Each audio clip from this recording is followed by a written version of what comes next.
नमस्कार, परभणी न्यूजमध्ये आपलं स्वागत करतो। मी दिलीप बनकर। पाहूया आजच्या ठळक घडामोडी। परभणी दिनांक 5 ऑगस्ट 2024 रोजी श्रावण सोमवारला सुरुवात झाली।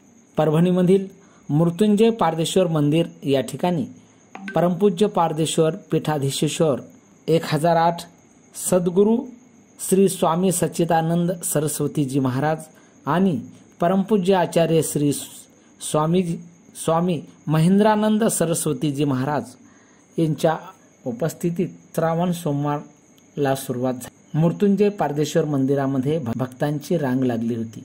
भारतीय संस्कृतीमध्ये श्रावण महिना हा पवित्र मानला जातो। या महिन्यात विशेष अभिषेक पूजा अर्चा केली जाते।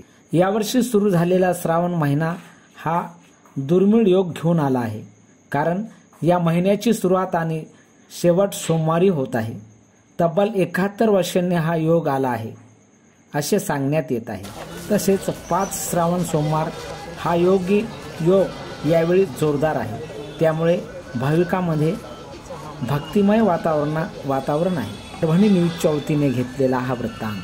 श्रावण महिना सुरुवात झालेला आहे आणि आज श्रावण सोमवार आहे। श्रावण महिन्याचं महत्त्व शास्त्रामध्ये खूप सांगितलेलं आहे।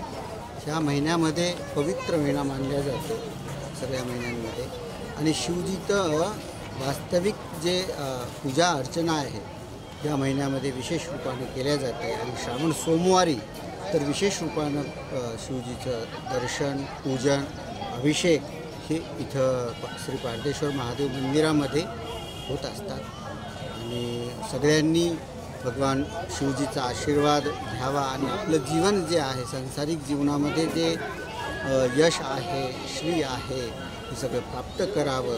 अवघडदानी भगवान शिवजी म्हणले गेलेले आहे आणि ते सगळे इच्छा पूर्ण करतात। हे भगवान शिवजीचं महत्त्व आहे।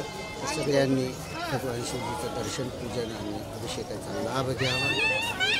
आणि आपल्या पारदेश्वर महादेव हे पारद यापासून निर्मित केलेले आहे आणि पाऱ्याचं जे महत्त्व आहे साक्षात शिवजीचं स्वरूप मानल्या गेलेलं आहे। आणि भारतामध्ये सर्वात मोठं आपलं शिवलिंग आहे आणि हे शिवलिंग साक्षात प्राणप्रतिष्ठित शिवलिंग आहे। आणि यांचं दर्शन घेतल्यानं सगळे रोग जे काही त्याच्यातून किरणे निघतात, ते किरणे जर आपल्या शरीरावर पडले तर रोगांची निवृत्ती होते आणि संसारामध्ये जे काही अडचणी आहेत त्या दूर होतात। तर हे महत्त्व आहे पारदेश्वरीचं। आणि याचबरोबर हे बातमीपत्र संपलं। पुन्हा भेटूया पुढील बातमीपत्रात। शहरातील ताज्या घडामोडी जाणून घेण्यासाठी पाहत रहा परभणी न्यूज।